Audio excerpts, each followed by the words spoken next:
ஜெபம் செய்வோம். அன்புள்ள ஆண்டவரே, இந்த நாளை கொடுத்தக்காக உமக்கு ஸ்தோத்திரம் ஆண்டவரே. ஆண்டவரே சப்பா, இந்த நாளிலும் நாங்கள் எல்லாரும் ஒன்று சேர்ந்து உம்முடைய நாமத்தை துதிக்கிறதுக்கு எங்களுக்கு கிருபை தந்தக்காக உமக்கு ஸ்தோத்திரம் ஆண்டவரே. ஆண்டவரே, இந்த தவ காலத்தில் நாங்கள் உம்மை பற்றி பாடவும் உம்மை பற்றி நாங்கள் தியானிக்கவும் எங்களுக்கு நீங்கள் கிருபை செய்ததுக்காக உமக்கு ஸ்தோத்திரம் ஆண்டவரே சப்பா. இன்றைய தினத்தில் நாங்கள் பாடுகின்ற பாடல் உம்முடைய நாமத்திற்கு மகிமையாகவும் ஆண்டவரே சப்பா, இன்றைக்கி பேசப்போகிற அந்த இறை செய்தி அனைவருக்கும் ஒரு ஆசீர்வாதமாக இருக்க உதவி செய்யுங்க. இந்த டிவோஷனையும் கரத்தில் கொடுக்குறோம். மீதியான நேரத்தை பொறுப்பேற்றுக் கொள்ளுங்கள். மீட்பராகிய இயேசு கிறிஸ்துவின் மூலம் ஜெபிக்கிறோம் எங்கள் ஜீவனும் நல்ல பிதாவே, ஆமீன்.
Maravilha.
வாசிக்கும்படியாக தெரிந்து கொள்ளப்பட்ட வேத பகுதி 1 கொரிந்தியர் 2ஆம் அதிகாரம் வசனங்கள் 15-16.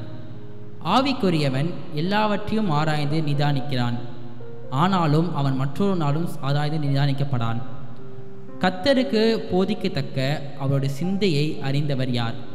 எங்களுக்கோ கிறிஸ்துவின் சிந்தை உண்டாயிருக்கிறது. ஆமீன். கர்த்தருடைய பரிசுத்த நாமத்திற்கு சோஸ்திரம். கொடுக்கப்பட்டுள்ள வேத தலைப்பு ஆவிக்குரியவன் ஆராய்ந்து நிதானிக்கிறான். 1 கொரிந்தியர் 2ஆம் அதிகாரம் 15-16 வசனம். ஆவிக்குரியவன் எல்லாவற்றையும் ஆராய்ந்து நிதானிக்கிறான், ஆனாலும் அவன் மற்றொருவனாலும் ஆராய்ந்து நிதானிக்கப்படான்.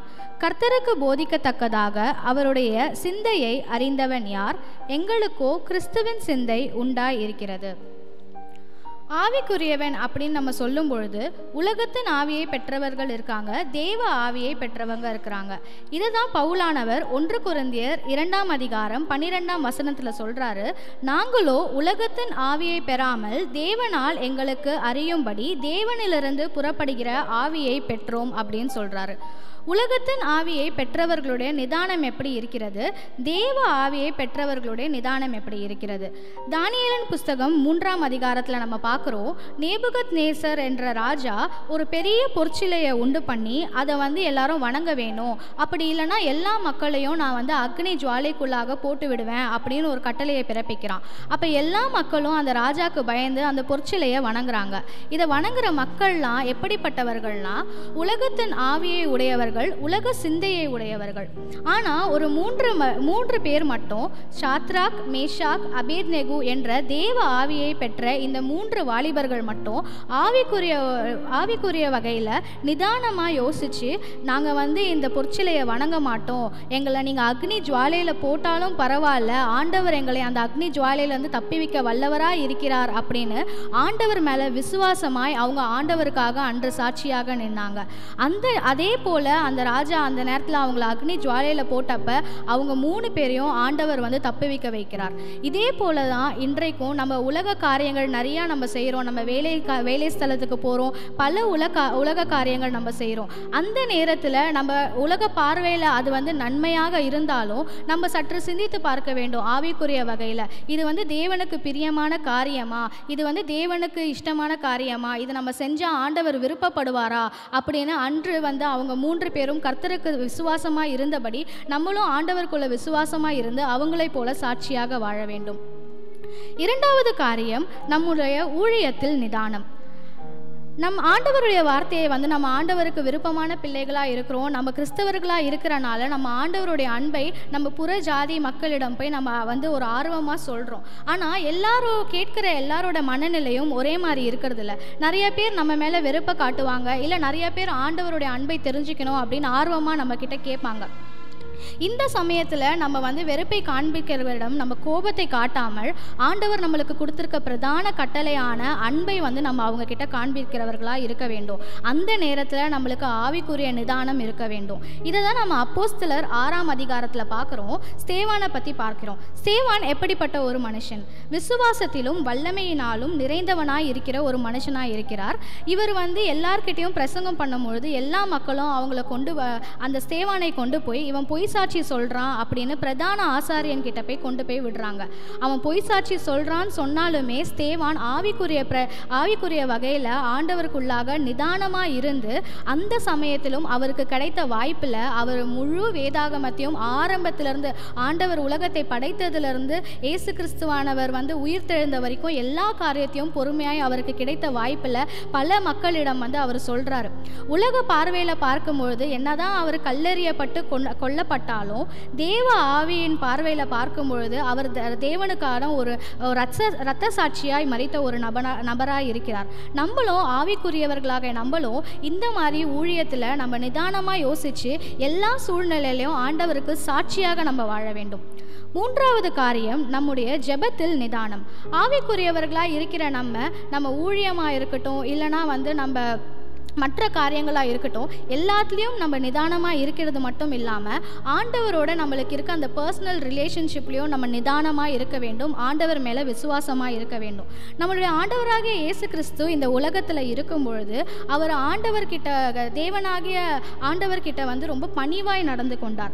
அவர் நம்ம நீதிமொழிகளில் பார்க்குறோம், தேவன் இந்த உலகத்தை படைக்கும் பொழுது அவர் வந்து இயேசு கிறிஸ்துவானவர் தேவனிடம் செல்ல பிள்ளையாக இருக்கிறார். அதே போல் அவர் இந்த உலகத்தில் இருக்கும் பொழுது 40 நாள் அவர் உபவாசம் இருக்கும்போது சாத்தானால் சோதிக்கப்பட்டாலும் சாத்தான் போய்விட்டக்கு அப்புறமா வந்து தேவதூதர்கள் இறங்கி வந்து இயேசு கிறிஸ்துவை பணிவிடை செய்கிறவர்களாக இருக்கிறாங்க.